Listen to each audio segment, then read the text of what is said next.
Kamusta po kayo? Bago po ang lahat, first things first.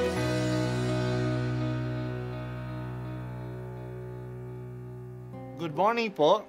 Sinisimulan po natin ngayon ang first things first. At dito po, tinatalakay natin sa unang bahagi ng umaga natin ay ang first readings na binabasa po sa banal na misa. Ito pong tinatalakay natin kasi madalas po kasi marami na tayong alam tungkol sa gospel readings. Pero konti po ang nagsasalita sa first readings. Pero ang first readings, bahagi din po yan ng Biblia, ng banal na kasulatan. Kaya susubaybayan po natin ang mga first readings, basahin po natin at kuminsan kailangan ng basahin ng 2 o 3 beses bago maintindihan kasi hindi po tayo familiar sa mga istorya at sa mga kaisipan na tinatalakay dito. Ang pagbasa mula sa aklat ni Esdras. Sa oras ng paghahandog, akong si Esdras ay tumindig, nagulanit ang kasuotan at nanikluhod sa harapan ng Panginoon. Ganito ang idinadaing ko sa Kanya. Diyos ko, hindi ako makatingin sa iyo dahil sa kahihiyan bunga ng kasamaan naming suko sa langit. Mula sa kapanahunan ng aming mga magulang hanggang ngayon, hindi na kami nakaahon sa kasalanan. Dahil dito, kami, ang aming mga hari at mga saserdote ay binayaan niyang mabihag, patayin, dambungin at ibilad sa kahihiyan ng iba't ibang hari. At ngayon, kahabagan ninyo kami. Niloob ninyong may ilang matira sa amin at muling binigyan ng puwang sa lupain ito na inyong itinangi. Muli ninyong isinilay sa amin ang inyong paningin at binigyan kami ng pagkakataong makaahon sa pagkaalipin. Naging alipin nga kami sa mahabang panahon, gayunmay hindi ninyo kami pinabayaan. Pinukaw ninyo ang kalooban ng hari ng Persya, kaya binigyan niya kami ng pagkakataong maitayo uli ang iyong templo at ayusin ang kasiraan upang makapanirahan kaming tiwasay sa Huda at sa Jerusalem. Ang salita ng Diyos. Salamat sa Diyos.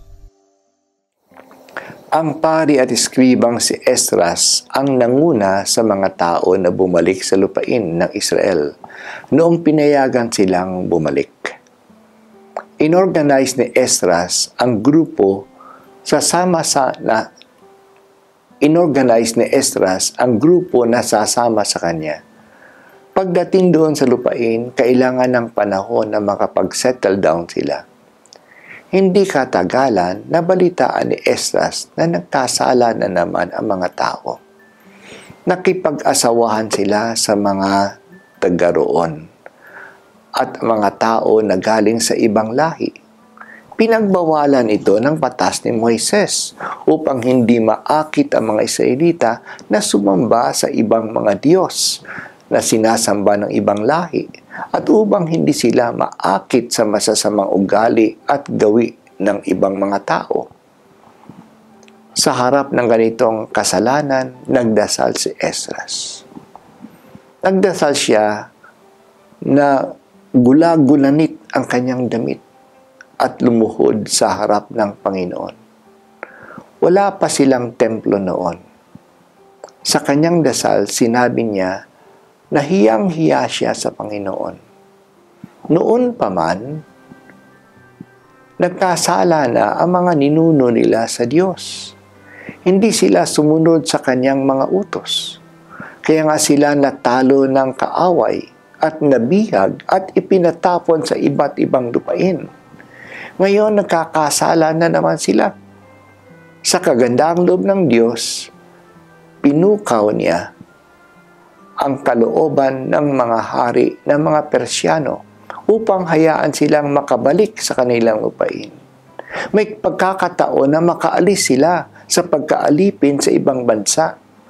Maaari na nila uling itayo ang kanilang templo at manirahan sa lupain ng Huda at sa Jerusalem. Ito ay ginawa ng Diyos kahit na sila ay nagkasala. Maganda ang dasal ni Esdras. Kinilala niya ang kanilang pagkatapon sa ibang bansa ay dahil sa kanilang kasalanan.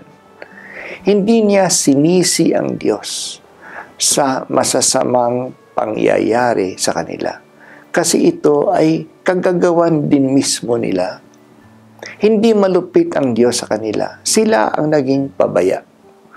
Ang maayos na kalagayan nila ngayon na sila ay makabalik sa kanilang lupain ay dahil sa kagandahang loob ng Diyos sa kanila at hindi dahil sa kanilang kabutihan o kagalingan. Kakaiba ang pananaw na ito na madalas mangyari sa atin. Madalas, kapag may masamang pangyayari, sinisisi natin ang Diyos. Nagtatampo pa tayo sa Kanya. Kung may mabuting nangyayari naman, ito'y pinagmamayabang natin na parang ito'y dahil sa ating kabutihan at kagalingan. Hindi natin nakikilala na madalas hindi natin deserve ang kabutihan ito, na ito'y regalo ng kabaitan ng Diyos. Sana matuto tayo sa dasal ni Esdras. Matutong aminin ang ating kasalanan at matutong kilalanin ang kabutihan ng Diyos sa atin. Patawad o Diyos sa aming mga pagkukulang at sa pagkukulang ng mga leaders ng aming bayan at ng aming mga ninuno. Makatarungan ka sa pagpaparusa sa amin. Salamat o Diyos sa kabutihan mo sa amin kahit hindi namin ito deserve. Napakadakila ng kabutihan mo. At ako po ay si Bishop Roderick Pabilio dito sa First Things First.